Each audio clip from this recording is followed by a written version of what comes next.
Welcome to A1R Psychic Radio here on Moonstruck TV with Amanda Hall Psychic all the way from the Gold Coast. Isn't it been an interesting weekend worldwide of politics and disasters and people just getting on with their lives? You know, the US have voted in a new president, whether you like him or whether you don't. That's a very personal thing, and I'm not about to sort of enter into that debate here today. But it's time for change. And, you know, there's lots of change going on around the world at the moment. There's lots of people that are sort of going through things that are sort of saying to themselves, where did that come from? How did we get to this point? And I think that's sort of really interesting as we start to sort of head towards the end of the year. We all start to question what we've achieved in 2024, what we hope to achieve in 2025. So we're heading towards that pointy end of the year where we start to ask those questions. So let's look at the Simply Tarot card of the week this week. It's called the Three of Swords. Now, look, it's not the most beautiful card in the world. And it's a card that my students used to panic when they'd see this one come out and they'd say, oh, I don't want to be stabbed in the heart. Well, yes, okay, I can understand that. It is the card of deception. It's also the card of frustration, jealousy, or a broken heart. So it can be any one of those things. Now, for many of us at the moment, we might be experiencing something in our lives which is not as pleasant as what we hoped it would be. And, you know, sometimes the deception is that we are deceiving ourselves on an outcome or a situation that we need to take the blindfold off and have a darn good look ourselves at what's actually going on and what we're actually responsible for. Frustration is one of those things that we all experience from time to time, whether it's, you know, getting the kids off to school and they're running late and you're running late for work, and that's a frustration. It can be not having enough money to cover the bills. It's 1,001 reasons why we can all become frustrated. Jealousy is one of those things that I hope that most of us don't experience, that we're able to sort of rise above that, because to be jealous of somebody is not necessarily a good emotion. Yes, we can sort of look at somebody and say, gee, I wish I had that, or I wish I was that successful or whatever, but we don't need to be jealous. Jealous is then when we start to go into a negative connotation where we're sort of almost in a sense wishing them harm, wishing that, you know, they'd fall off their perch and then that'd be a good thing because they didn't really deserve it. So be very careful if you get a little bit of the green-eyed monster in you, that you're not sending out, you know, bad karma or bad juju into the atmosphere, because, you know, quite often it comes back to bite you. And I'm sure there's many people around the globe at the moment that might be suffering from a broken heart for many, many reasons, whether they've had a broken relationship, a broken marriage, or had lost somebody that was very close and very dear to them. And that also includes our fur babies. You know, like we get very attached to our little puppy dogs and pussy cats and our pets. You know, and I know some people that like to keep a snake as a pet. That wouldn't be my first choice. I'm absolutely terrified of them. But, you know, there's many reasons why we could be brokenhearted. Now, I want to move on to the astrology section of the week, and I want to thank everybody that messages me and asks me different questions and asks me why this and why that. And I try and cover as much as I can on the show as quickly as I can to answer anything that anybody's been asking. Now, this week it's been sort of all about, why do we have retrograde planets? Now, retrograde planets are seemingly going backwards in the universe. Now, there's a number of planets at the moment that are going retrograde or seemingly going backwards. It doesn't lessen the intensity of the energy. All it's doing is asking us to stop, look and listen, have another look, look at it from another angle, look at it from another perspective. It just gives us a chance to catch our breath. It does not change the energy in any way. It does not minimize it. It does not take it away. It just slows it down enough that we can sort of reassess, we can reboot our systems and have another look at it, and look at it through maybe a different lens. Instead of just being in such a hurry to get everything sorted out, we can stop and breathe and look a little bit. So the sun's still in Scorpio, will be for another, you know, few weeks. So happy birthday to all the Scorpions. It's a really intense time of the year, but they're also really lovely people too. If you're lucky enough to have a Scorpio as a friend, it's usually a friend for life, unless you do something really, really severe to lose their trust and their respect, then you'll have a friend for life. You know, they make the greatest lovers of the zodiac, so I'm told, because they are such intense people and they love very passionately.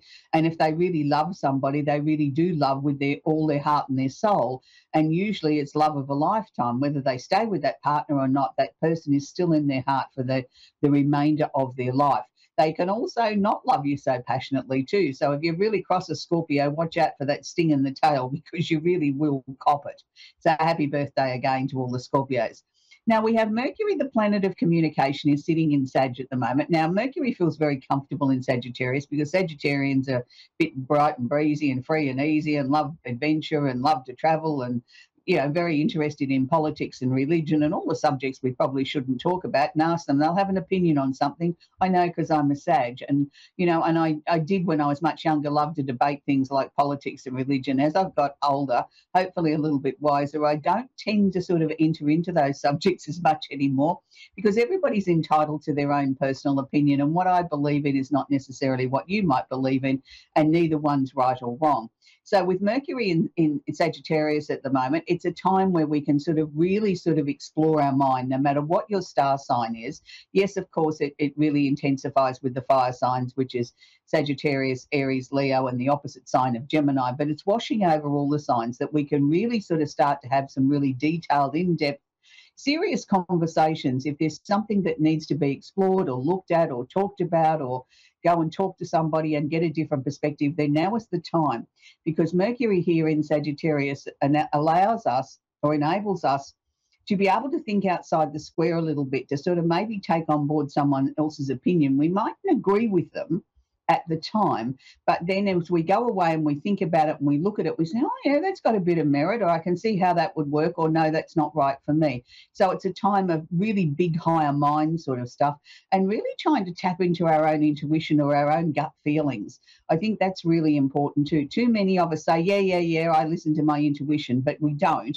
We listen to it for a split second and then we say, oh no, that can't be right because I want it to be this way, instead of listening to what the messages are. And sometimes we don't like the message that we get, but we have to sort of acknowledge it and work with it, and then we can formulate our own opinion. Now, we have Venus, the planet of love and affection, is in Capricorn. Now, I know people sort of say to me, you know, well, where do I go to find love, no matter what my star sign is? Well, for the moment, Venus has just entered into Capricorn, so it's, yes, really affecting the earth signs, which is Capricorn, Taurus, Virgo, and the opposite sign of Cancer. But it is washing over to all the other signs, the remaining 8 signs. Now, if you're truly trying to find love, can I suggest you need to go into places where a Capricorn might go? Now, the Capricorn energy governs things like big business, police stations, courthouses, anything of an official sort of situation. Now, I'm not suggesting you get yourself into trouble with the law to try and meet the love of your life, but what I'm suggesting is you need to go out to big places. There's no point in going to that tiny little intimate sort of wine bar around the corner from home, because the chances of you meeting somebody new there are going to be remote and none. But if you get out into bigger venues, like, you know, go to a concert or go to a bigger venue or something in the park, or do something that's sort of got a big crowd of people, which would be considered an official situation again, then you've got more chance of meeting somebody that's a like-minded soul. You know, by all means, this brings in libraries too. Don't forget, they're an official building, and, you know, but you're not allowed to talk in the library. But what I'm suggesting is go to places that maybe that you don't normally go to, because this is what you need to be doing, is stepping outside your comfort zone. Now, we're going to work with an area of astrology that's not necessarily planetary related in all of it, but part of it is known as Arabian parts, part of it's known as the moon's nodes. Now, this is a really, really important section here, and I want everybody to really pay attention, regardless of what your star sign is, because it will wash over to each and every one of us, but it's more intense, particularly for Aries, Leo, Sagittarius, and the opposite sign of Libra. Now, the first part of this section I'm going to talk about is called the Moon's North Node. Now, what the Moon's North Node is showing us to where we are aspiring to achieve, what we came here to do, what are our lessons, what are we trying to achieve in this time. So at the moment, with the Moon's North Node conjunct or holding hands, the natal moon, which is the moon that moves around the zodiac every 2.5 days, is also sitting in Aries. Now, the moon is also conjunct or holding hands Chiron. Now, where we look for Chiron in a chart, which is where we look for where we've been wounded, what we need to heal, what did we bring in from a past life, what is it that maybe is interfering or blocking or helping us in our lives now, what lessons are here, what do we need to gain from this, what do we need to learn from this. Now, I want to be very clear. This is going to be intense over the next 36 to 48 hours. The moon will then move out of the equation. and we'll be just left with the moon's north node and Chiron. Now, Chiron will be going retrograde or backwards until the end of the year. So Aries don't have much time to sort their lives out. Now, look, I know lots and lots of Aries people, and I'm almost going to rewrite history here and say astrological history. I've never known Aries to be so blasted stubborn. I've got so many of them that are making major decisions at the moment, and they're literally stubborn like Tauruses. They've dug their heels in and they're saying, I'm not budging. I'm not doing this. This is the way I want it. And they will not even open their mind up to listening or looking at from another person's point of view or another potential answer to the situation. This is my decision. I've made it, and that's where I'm sticking. So all I can say to my darling Aries friends, and have loads of them around the world, is maybe you're not meant to take on the Taurus energy at this point. I know you can be like a ram and ram your way through things, but maybe this is not the time to maybe ram your way through if you're on the wrong path. You know, maybe it's a time to take a little bit of stock and look at things. So the North Node is asking us to sort of aspire to become better people, to be aiming towards something that's going to be new opportunities, new beginnings, whether it's a job, a house, a move, a relationship, whatever the case may be. We're aspiring to something new, brand new opportunities. If you're comfortable in the relationship and you're comfortable in the job and you're comfortable with where you're living, then there may just be some adjustments there. There may be sort of, let's make it the best that it can possibly be. If you're in a relationship, then try and make it better. Be more considerate of the other person. If you're doing well at work, then maybe aspire to get a promotion or to do better. You know, like it's the time to sort of really aspire to something that is really sort of above and beyond where we've been achieving. Now, at the moment, we've got it conjunct or holding hands with the moon for the next 48 hours. Now, this will be where we're going to bring up a lot of emotions. And for some people, they'll sort of turn around and think it's almost like a full moon for them, their own personal full moon. It's going to be affecting them so badly that they feel that they can't get on top of anything, that their emotions are darting from one thing to the other. And it's like a slideshow or the slide on your phone, flip, slide, slide, slide, slide, slide. And it's meant to be that way because we've got to get through a lot of emotional stuff fairly quickly. And we've only got a very small window in time to do it. Now, part of this will be healing. Part of this will be just looking at something for a split second and letting it go. And we quite often talk about you've got to let go of the past. You've got to let go of your emotions. You've got to, you know, process and release and all these sort of things. Well, sometimes the release only has to be as quick as sliding a photograph to a photograph to a photograph to a photograph that you might do on your cell phone. So just be aware, we don't have to sit down and have the deep and meaningful and analyse it for 3 days. Sometimes it's just that final sort of release. It's that final flick of things that needs to be removed so that we can move on with your lives, that we can start to make things really start to manifest in a way that they need to manifest. And it's a really exciting time for Aries. I can't stress that enough. Once you get into the groove of where you're supposed to be going and what you're supposed to be doing, doors will fly open with magnificent speed. But if you're being a little bit like a Taurus and stubborn and dug your heels in, everything's going to seem like it's just blocked, it's stopped, it's not going anywhere, and you're so frustrated. And I can see you sort of, you know, needing to sort of let off a bit of steam or let some heat out of the situation. It'll be because you're going in the wrong direction. I can't stress that clearly enough. You have to be really open at this point in time. Look, something that might have been a great plan even a month ago may have changed. Maybe there needs to be a different way of assessing this or looking at things and sort of looking at yourself and asking yourself, why was I so fixated on a plan that is not coming together?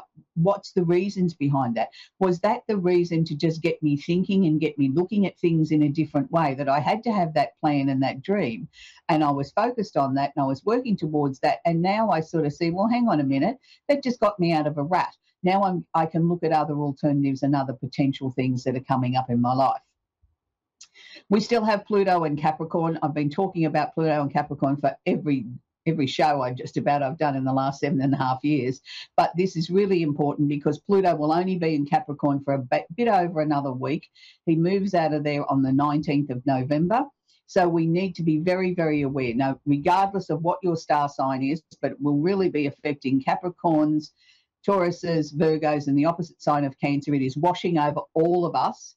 And Pluto is asking us for one final time to look at where we're going. Have we dealt with everything in our lives of an official nature? Have we sorted everything out?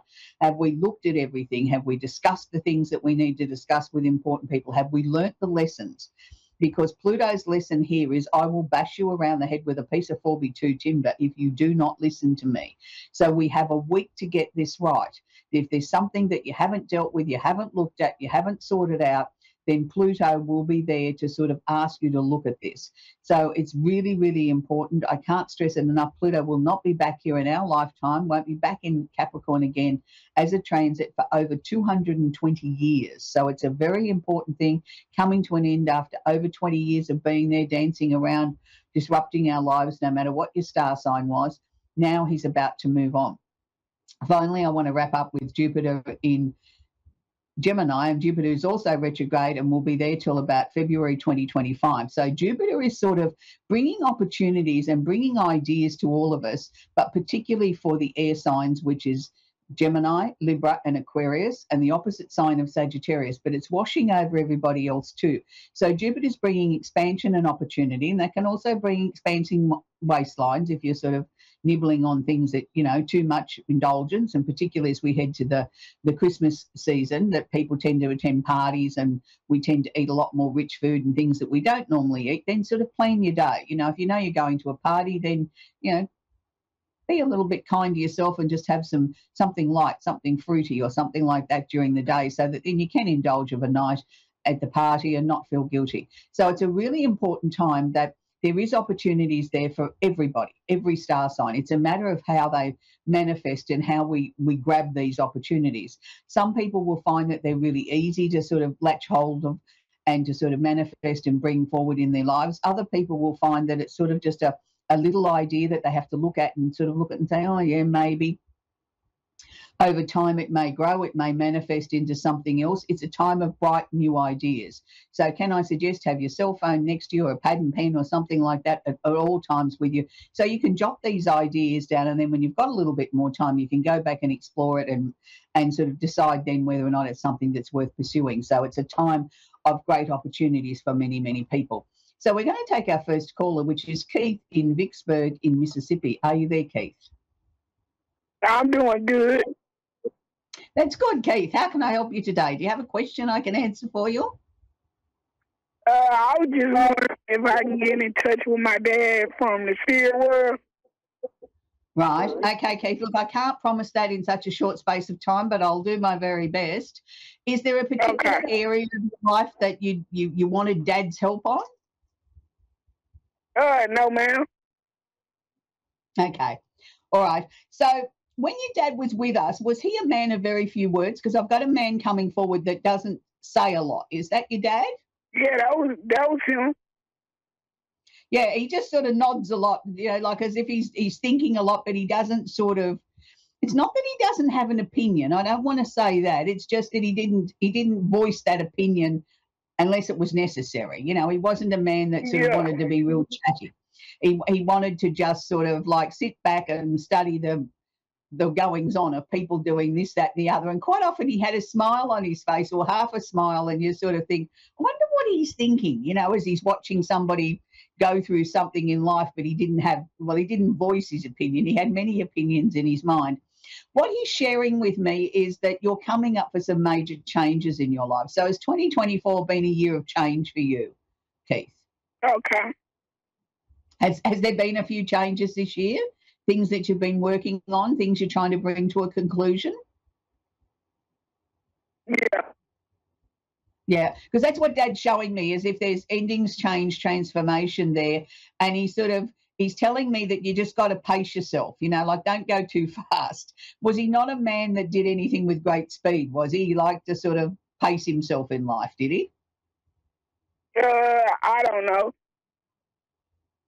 Well, when he had a project on, did he go at it really fast, or did he just take his time and sort of work through it methodically? Yeah, he took his time. Yeah, because to me, what he's showing me is that we need to just sort of get in a rhythm. It doesn't need to be too fast and it doesn't need to be too slow. Like, let's just let it find its own, natural rhythm with the changes that are coming up in your life. Like, you don't need to be in a hurry. Like, not everything's got to be sorted out by a certain date. So I'm taking from that maybe there's some changes around where you're living. Have you been doing some changes around your home? Not usual, but have passed away around me, and so that could be a change. Yeah, well, that's definitely a change. So did you have to go and help sort out some of her possessions, or? I had his punching bag and his boxing gloves that he used to give. He was a karate person. Right, okay. And you've still got those? Yeah, I still have them. Yeah, well, that's good. No, look, I just feel that, you know, Dad's around you. He's always around you, and he's very proud of you, but he hasn't changed since he's gone through to the other side. He's still a man of very few words. Yeah, that's him. That's definitely him. Yeah, so he just does a lot of nodding, and he's got I wouldn't say a beaming smile on his face. I'd say a smile, but it's sort of like behind that I feel there's a lot of cheekiness, you know, like he didn't. Yeah. I don't think anybody really got to know the true him. You know, he had a really good sense of humour. He just didn't let it out very often. Yeah. But he sends his love, and he's okay. I mean, you know, that's usually the one thing that most of us want to know, is that they're okay on the other side, and he is. I'm not saying he's happy about being there. Nobody wants to leave the planet. But, you know, he's doing okay, and he's watching over you, and he keeps giving me a big pink heart to give to you. So that's his way of showing his love. So that's where I've got to leave it, Keith. I hope that's brought you some sort of comfort. We're going to talk with Donna now in Nesconsant, New York. Are you there, Donna? And I'm sure I've pronounced that wrong. I am. That's okay. Do you have Right. Do you have a question I can answer for you, sweetie? Nothing specific. I was just wondering what you may see around me. Okay. All right. Fine. The first thing I'm picking up around you, Donna, as I was starting to tune into your energy, is I've got a feeling of excitement, which is nice, because I feel you've gone through a very long patch where everything was sort of very humdrum. It was sort of like more of the same, you know, we get through this and we get through that, and it's sort of nothing really exciting to look forward to. But what they were sharing with me from the other side is, as we head into 2025, I think we can sort of open the floodgates up to some dreams, some aspirations, some wishes that things are going to finally start to move again. And it's not that you've been disappointed with your life. It's sort of like, I'm ready now for some action. You know, like I've had a time where I've let go of things, I've reorganised things, and I've got everything sort of tidied up and sorted out. Now I'm ready to move forward again. And that's a good thing. So why do they keep showing me a question mark around where you're living? Are you thinking of moving, or are you thinking of changing something on the inside? What's the reason for the question mark? I don't know. I have no plan. No, but even if you're not thinking of moving, it can sometimes be something as simple as changing the couch, you know, going shopping and buying a new couch. They'll show me that as a question mark. If it's been something that you've thought about, or thought, I can't afford it, or I shouldn't do that, or whatever, there's something coming up around the home. I don't think it's going to be till about February, March next year, and I'm going to stick my neck out and say, I don't think you're moving. I think it's more sort of something on the interior, you know, replacing a piece of furniture, or buying something that you've wanted for a long time, and all of a sudden you think, to hell with it, I'm going to buy that now. I deserve this. So they keep saying to me that you're not as confident as what you should be. Why would that be? Because I didn't feel you weren't confident. I don't know. I've got a female coming through from the other side, and she hasn't given me any indication of who she is, other than I felt it was a young energy. By that I mean somebody under 50. So was there a close friend or something like that passed away, that the two of you used to do a lot of giggling, maybe went to school together or something like that? Yeah. Could it be? Because she's the one that's coming through and saying to me that, you know, you've got to get that bounce back in your step. You know, you've lost that ability to just do things randomly without thinking about it. I don't know. I don't know. I don't know who she is, but I felt she was a young energy. I wasn't going to say in her 20s when she passed, but certainly under 50. And she's still got this very sort of like almost teenage, sort of high school sort of energy around her, as if it was somebody you went to school with, you know, somebody that you had a really good connection with, but, you know, she unfortunately passed away early. She's around you a lot. So, you know, quite often you can't think on, you know, when I put you on the spot on the show, but it'll come to you later. So whoever she is or whatever she is, she's the one that's driving sort of 2025, sort of saying, come on, you've got to, Donnie, we're going to get your life back again. We're going to make some things in your life quite exciting again, which is good, because I think, you know, things have not necessarily been too safe, but I think it's, you know, you've sorted everything out. You've put the past in the past. It's now time to open a new book up to the future. And I think that's where she's coming in. She wants to put that spark back in you again, you know, like let's put a little bit of teenage frivolity back in there. You know, like sometimes we don't always have to be so serious because we're a grown-up. You know, we can still have some fun and laughter and do something considered a little bit off the planet. You know, sometimes that's the way it's meant to be. But, you know, certainly finances and things like that seem to be fairly steady. They didn't necessarily show me whether you were in a relationship or not. She didn't sort of discuss that with me. She just sort of said to me that there was big opportunities for you coming and you need to get that sparkle back in you. You need to do something without thinking. If it feels right, just do it. So I hope that's helped you, Donna. But, you know, certainly I don't feel that there's no love in your life. It's just that wasn't where they took me. So I hope that's helped. That's where we're going to leave, Donna. We've come to the end of the show again. The half hour goes very quick, and I say that every week, but it's really interesting as, you know, things sort of evolve and change in our lives. So do, you know, people that maybe have passed over come through and help us.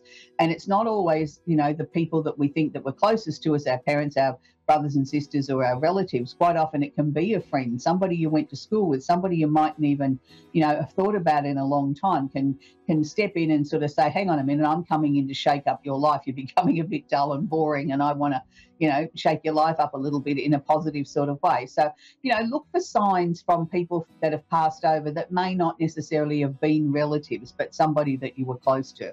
So this week I want to leave you with a song. I really didn't know what song I was going to leave you with this week. Usually I have some idea, they play it in my head or something comes on the telly or something like that, and I usually have an idea before the show. And today I really didn't have any idea. I went through my song list of things that I like to listen to, and I was looking for something to jump out at me.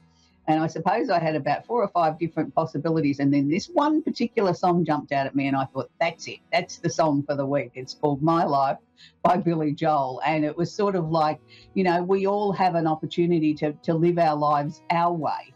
We don't necessarily have to listen to anybody else or explain our choices or our decisions to anybody else. It is my life. I can live it my way. I came here to do it my way.